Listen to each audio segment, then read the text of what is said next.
During my 2.5 years serving as President Trump's press secretary, I traveled on every single one of his foreign trips. The most unforgettable was December 25th of 2018. And I'm sure some of you, as I'm starting this story, think you've heard it before, but just wait until the end. My husband Brian and I had just cleaned up the wrapping paper left around the house by our 3 kids when I had to walk out on my own family's Christmas. I couldn't tell them where I was going because the place I was traveling to was so dangerous. They didn't want anyone to know that the president would be on the ground, even for a few hours. We boarded Air Force One in complete and total darkness. There were no lights on the plane. There were no lights on the runway. We were going completely off the grid. The only light that you could see was coming from about a mile away of where we had touched down.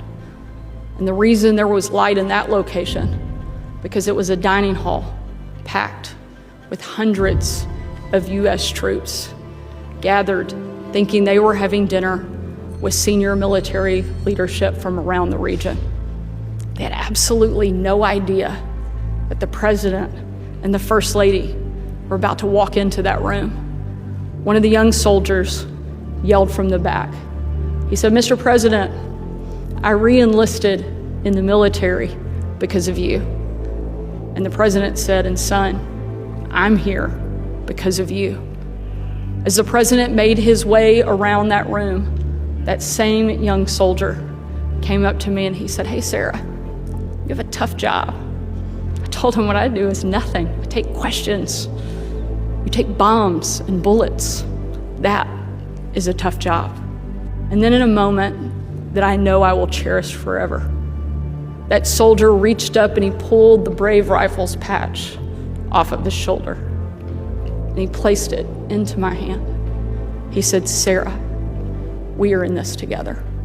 I couldn't say anything, so I just hugged him, thankful for the heroes who keep us free. That moment changed my life in ways I'm still seeing nearly 7 years later.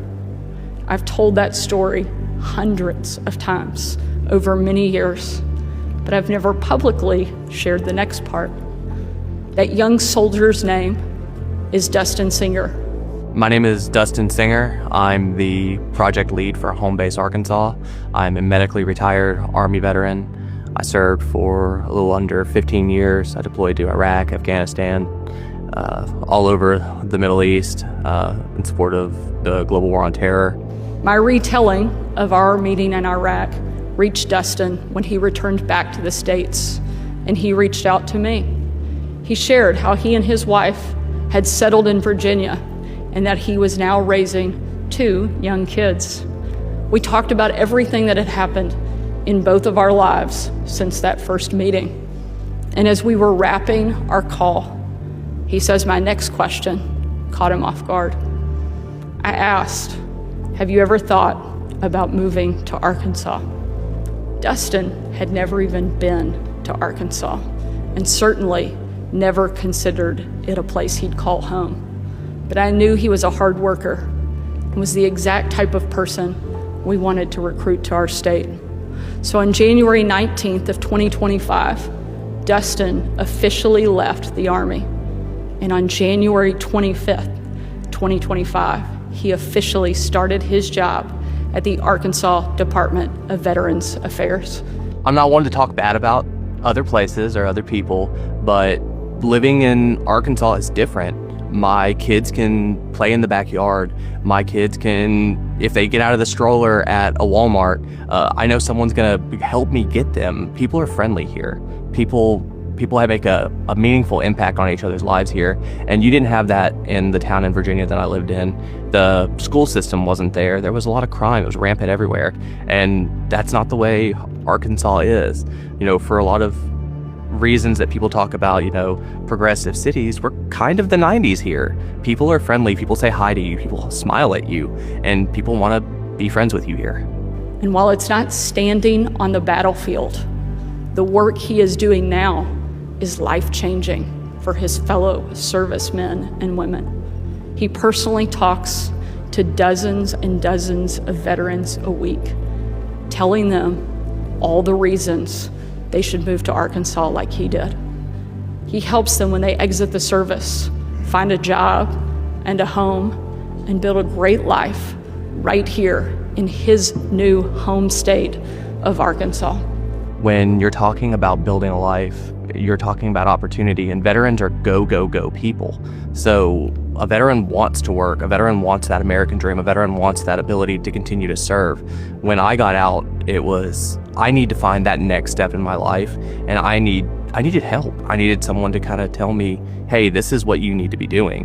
What I do with Home Base Arkansas is I'm that all-inclusive transition package. Hey, you're gonna come here, we're gonna put you to work, we're gonna help you find a place to live, and we're gonna help you find a meaningful impact in your community. The stanzas of the Soldier's Creed is, I'll never leave a fallen comrade. That's what my service means to me here. I'm able to find other veterans and make a meaningful impact on them and show them that, hey, the American dream's alive in Arkansas, and you're gonna be a part of it here. I can think of nobody better to move or work here than those who have worn our nation's uniform. In just 1 year, the program that he helps run has become so successful that we're expanding it to help even more of our great veterans call Arkansas home.